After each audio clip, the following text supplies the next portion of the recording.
শিক্ষা সফর green valley park 2026 চলে যাচ্ছে আমরা ঝিনাইদহ শিক্ষা সফরে। আজকে শিক্ষা সফরে যাওয়ার প্রত্যেকটা মুহূর্ত আপনাদের সাথে শেয়ার করব, কি কি হচ্ছে, কি কি খাচ্ছি, কিভাবে যাচ্ছি, কোথায় যাচ্ছি, সমস্ত কিছু শেয়ার করব এই ব্লগে।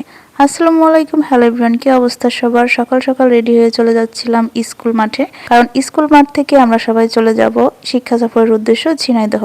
আর ঝিনাইদহ গ্রিন ভ্যালি পার্কটা খুবই বেশি সুন্দর, এটা ভাইরাল বর্তমানে। সবাই আমরা হাঁটাহাঁটি করতে করতে চলে আসলাম স্কুলে। আর স্কুলের গেটের সামনে এখানে আমাদের ফ্যামিলি মেম্বারের সাথে দেখা হয়ে গেল। আমাদের ফ্যামিলি মেম্বার থেকে অনেকজন যাচ্ছে, তাই সবার সাথে আমিও সাক্ষাৎ করে নিচ্ছিলাম।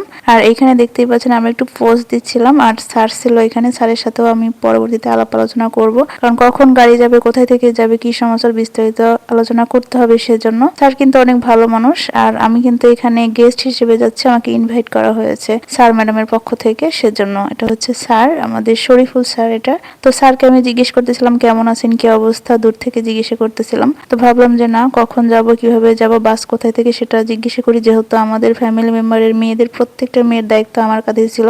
দায়িত্ব নেওয়াটা কিন্তু অনেক বড় কিছু, কারণ প্রত্যেকটা জিনিসেরই একটা দায়িত্ববান মানুষের উপর যখন দায়িত্ব পড়ে তখন তাকে একটু অন্যরকম ভাবে সবার সেফটির বিষয়টা মাথায় রাখতে হয়। আমার ব্যাপারটাও সেরকমই ছিল। তো আমি স্যারকে জিজ্ঞেস করতেছিলাম, স্যার বাস হচ্ছে কখন যাবে, কোথায় থেকে যাবে?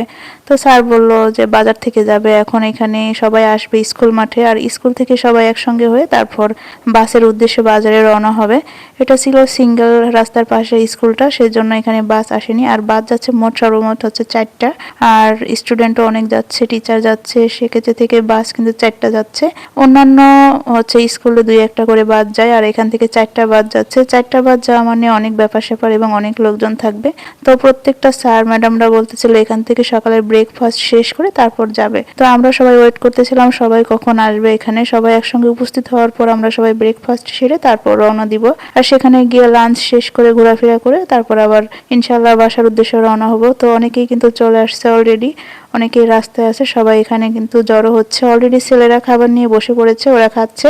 আর খাবারটা ছিল হচ্ছে নিরামিষ খিচুড়ি। তো খিচুড়ি খেয়ে আমরা কিন্তু চলে যাব। এদিকে আমি বাজার থেকে অনেক কিছু কেনাকাটা করেছি, চিপস, জুস, চকলেট, আরো অন্যান্য অনেক কিছু। তো এখানে সবাই কিন্তু অনেক আনন্দ করতেছে, ব্রেকফাস্ট হাতে নিয়ে। আমিও কিন্তু মজা করতেছিলাম যে ছেলেরা অনেক বেশি খেতে পারে, ছেলেরা প্রচুর খায়, ছেলেরা অনেক কাজ করছে, প্রিপারেশন সবকিছু শিক্ষা সফরে যাওয়ার জন্য তারাই নিছে। তো একটা শিক্ষা সফরে যাওয়ার জন্য অনেক কাজকর্ম থাকে, সবগুলো কিন্তু ছেলেরাই করছে। কোথাও যাইতে গেলে কিন্তু খাবার একদম পেটে যায় না, দেখেন এটা তার প্রমাণ। কেউ খাইতে পারতেছিল না, 2-1বার মুখে দিয়ে সবাই নষ্ট করতেছিল, কারণ শিক্ষা সফরে যাবে সবার আনন্দটাই ছিল অন্যরকম, সবার মুভমেন্টটা খুবই ভালো ছিল। খাবার দাবার কারো পেটে যাচ্ছিল না, আর মেয়েরা তো খেতেই চাচ্ছিল না, টোটাল লিপস্টিক উঠে যাবে বলে। তো সেক্ষেত্রে থেকে তাও স্যার ম্যাডাম বলতেছিল না, খেয়ে নিতে হবে, না খেলে যাওয়া যাবে না, কারণ লং জার্নি, সুস্থ থাকাটা খুবই জরুরি। স্যার ম্যাডাম অনেক বেশি কেয়ার করতেছিল সবাইকে। স্যার ম্যাডাম অনেক বেশি খাটাখাটনি করেছে ছাত্রছাত্রীর ভালোর জন্য, কারণ তারা শিক্ষা সফরে যাবে, কিভাবে ভালো থাকবে, কিভাবে ভালোভাবে নিয়ে যাওয়া যাবে, আবার নিয়ে আসা যাবে, সেখানে কি কি খাবার দিলে ভালো হবে, এই সবগুলো চিন্তা ছিল স্যার ম্যাডামের মাথায়। আজকের ভিডিওটা এখানে শেষ করবো, নেক্সট ডে আবার সবকিছু দেখাবো কালকের ভিডিওতে। সবাই ভালো থাকবে।